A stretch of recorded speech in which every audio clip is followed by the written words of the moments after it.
Patriarcas e Profetas. Capítulo 5. Caim e Abel provados. Caim e Abel, filhos de Adão, diferiam grandemente em caráter. Abel tinha um espírito de fidelidade para com Deus. Via justiça e misericórdia no trato do Criador para com a raça decaída, e com gratidão aceitou a esperança da redenção. Caim, porém, acariciava sentimentos de rebeldia e murmurava contra Deus por causa da maldição pronunciada sobre a terra e sobre o gênero humano, em virtude do pecado de Adão. Permitiu que a mente se deixasse levar pelo mesmo conduto que determinara a queda de Satanás, condescendendo com desejo de exaltação própria e pondo em dúvida a justiça e autoridade divinas. Esses irmãos foram provados, assim como o fora Adão antes deles, para mostrar se creriam na palavra de Deus e obedeceriam à mesma. Estavam cientes da providência tomada para a salvação do homem e compreendiam o sistema de ofertas que Deus ordenara. Sabiam que nessas ofertas deveriam exprimir fé no Salvador, a quem tais ofertas tipificavam, e ao mesmo tempo reconhecer sua total dependência dele para o perdão. E sabiam que, conformando-se assim ao plano divino para sua redenção, estavam a dar prova de sua obediência à vontade de Deus. Sem derramamento de sangue, não poderia haver remissão de pecado, e deviam eles mostrar sua fé no sangue de Cristo como a expiação prometida, oferecendo em sacrifício o primogênito do rebanho. Além disto, as primícias da terra deviam ser apresentadas diante do Senhor em ação de graças. Os dois irmãos, de modo semelhante, erigiram seus altares, e cada qual trouxe uma oferta. Abel apresentou um sacrifício do rebanho, de acordo com as instruções do Senhor. E atentou o Senhor para Abel e para sua oferta. Lampejou o fogo do céu e consumiu o sacrifício. Mas Caim desrespeitou o mandado direto e explícito do Senhor. Apresentou apenas uma oferta de frutos. Não houve sinal do céu para mostrar que era aceitável. Abel instou com seu irmão para aproximar-se de Deus, mas seus rogos apenas tornaram Caim mais decidido a seguir sua própria vontade. Sendo mais velho, achava que lhe não condizia ser aconselhado por seu irmão e desprezou o seu conselho. Caim veio perante Deus com íntima murmuração e incredulidade, com respeito ao sacrifício prometido e necessidade de ofertas sacrificais. Sua dádiva não exprimia arrependimento de pecado. Achava, como muitos agora, que seria um reconhecimento de fraqueza seguir exatamente o plano indicado por Deus, confiando sua salvação inteiramente à expiação do Salvador prometido. Preferiu a conduta de dependência própria. Viria com seus próprios méritos. Não traria o cordeiro, nem misturaria seu sangue com a oferta, mas apresentaria seus frutos, produtos de seu trabalho. Apresentou sua oferta como um favor feito a Deus, pelo qual esperava obter a aprovação divina. Caim obedeceu ao construir um altar, obedeceu ao trazer um sacrifício, prestou, porém, apenas uma obediência parcial. A parte essencial, o reconhecimento da necessidade de um Redentor, ficou excluída. Quanto ao que respeitava ao nascimento e instrução religiosa, esses irmãos eram iguais. Ambos eram pecadores e ambos reconheciam o direito de Deus à reverência e adoração. Segundo a aparência exterior, sua religião era a mesma até certo ponto. Mas, além disto, a diferença entre os dois era grande. Pela fé, Abel ofereceu a Deus maior sacrifício do que Caim. Abel apreendeu os grandes princípios da redenção. Viu-se como um pecador e viu o pecado e sua pena de morte de permeio entre sua alma e a comunhão com Deus. Trazia morta a vítima, aquela vida sacrificada, reconhecendo assim as reivindicações da lei que fora transgredida. Por meio do sangue derramado, olhava para o futuro sacrifício, Cristo a morrer na cruz do Calvário, e confiando na expiação que ali seria feita, tinha o testemunho de que era justo e de que sua oferta era aceita. Caim tivera, como Abel, a oportunidade de saber e aceitar estas verdades. Não foi vítima de um intuito arbitrário. Um irmão não for eleito para ser aceito por Deus e o outro para ser rejeitado. Abel escolheu a fé e a obediência. Caim, a incredulidade e a rebeldia. Nisto consistia toda a questão. Caim e Abel representam duas classes que existirão no mundo até o fim do tempo. Uma dessas classes se prevalece do sacrifício indicado para o pecado. A outra arrisca-se a confiar em seus próprios méritos. O sacrifício desta é destituído da virtude da mediação divina, e assim não é apto para levar o homem ao favor de Deus. É unicamente pelos méritos de Jesus que nossas transgressões podem ser perdoadas. Aqueles que não sentem necessidade do sangue de Cristo, que acham que sem a graça divina podem pelas suas próprias obras conseguir a aprovação de Deus, estão cometendo o mesmo erro de Caim. Se não aceitam o sangue purificador, acham-se sob condenação. Não há outra providência tomada, pela qual se possam libertar da escravidão do pecado.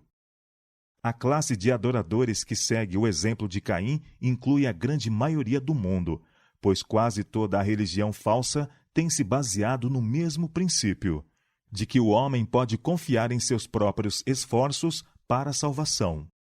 Alguns pretendem que a espécie humana necessita, não de redenção, mas de desenvolvimento, que ela pode aperfeiçoar-se, elevar-se e regenerar-se. Assim como Caim, julgavam conseguir o favor divino com uma oferta a que faltava o sangue de um sacrifício. Assim esperam estes exaltar a humanidade à norma divina, independentemente da expiação. A história de Caim mostra qual deverá ser o resultado. Mostra que o homem se tornará separado de Cristo. A humanidade não tem poder para regenerar-se. Ela não tende a ir para cima, para o que é divino, mas para baixo, para o que é satânico. Cristo é a nossa única esperança. Nenhum outro nome há, dado entre os homens, pelo qual devamos ser salvos. Em nenhum outro há salvação.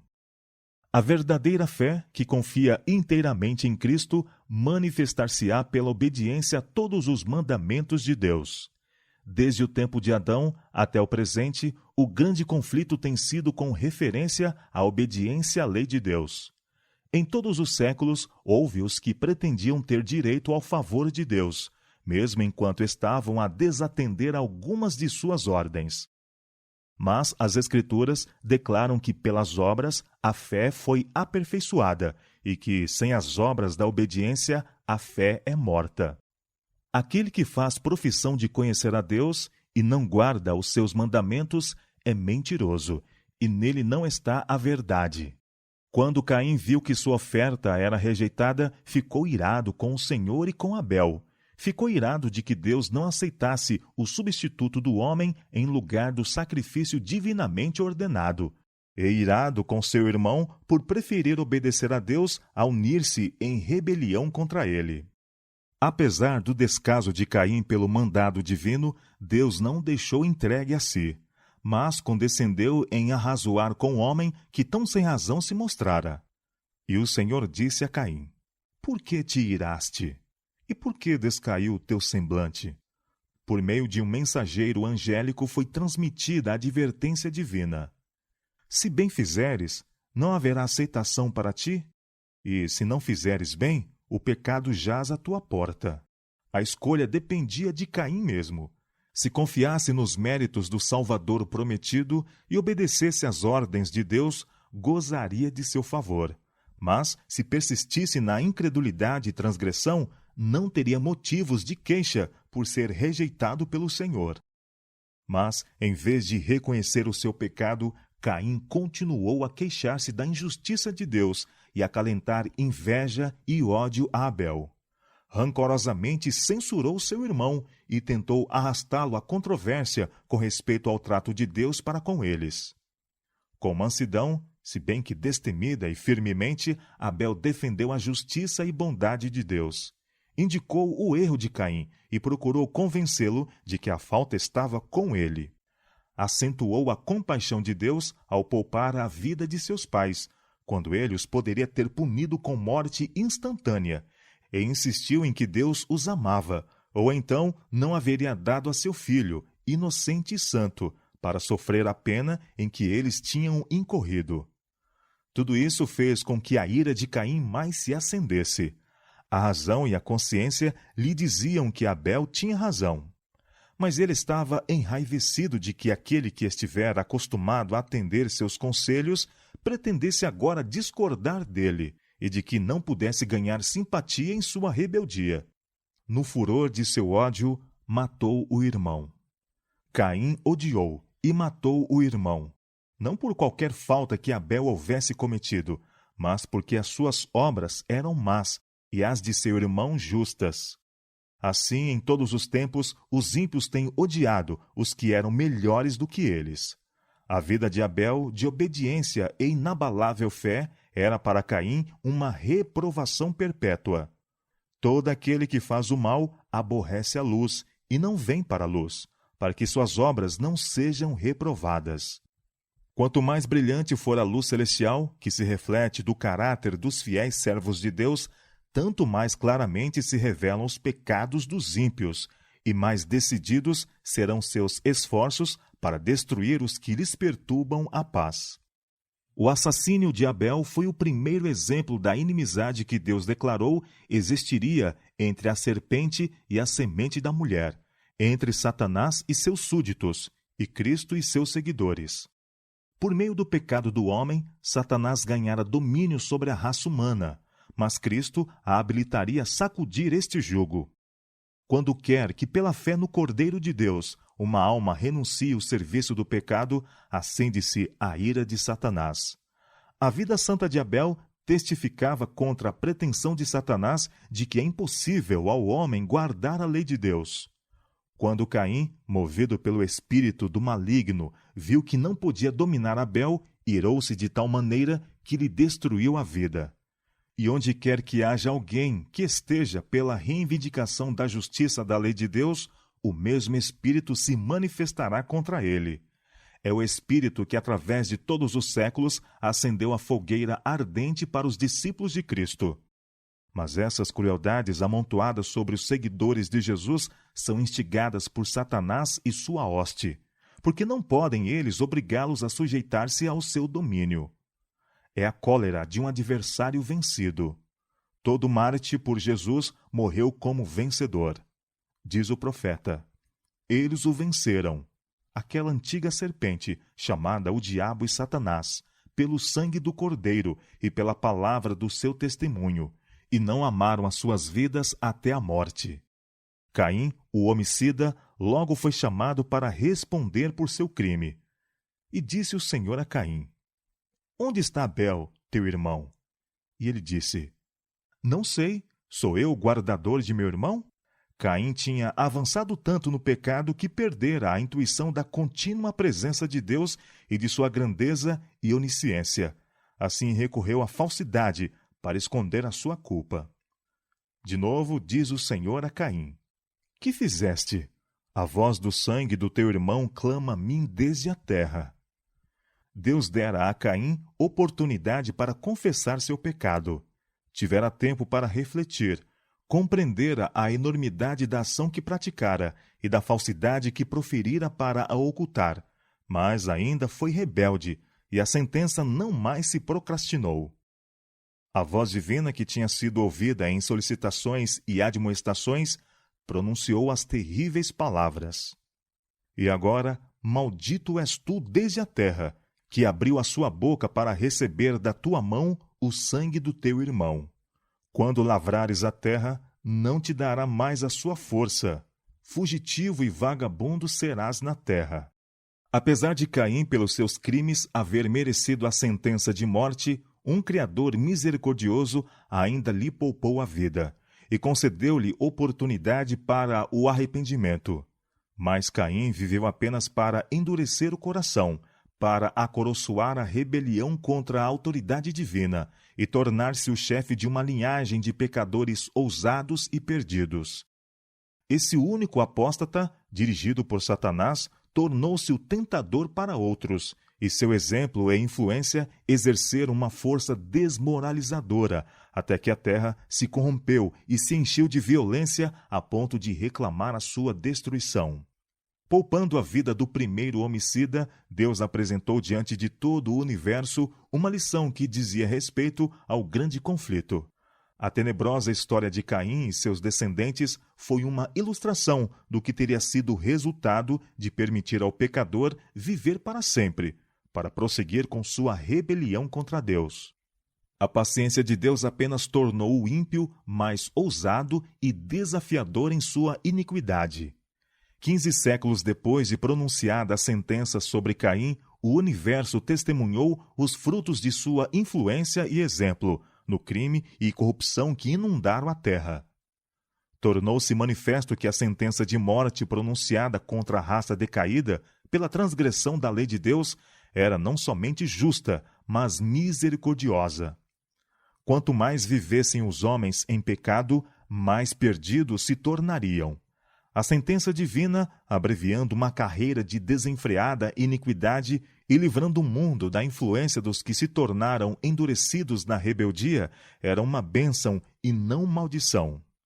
Satanás está constantemente em atividade, com intensa energia e sob mil disfarces para representar falsamente o caráter e o governo de Deus.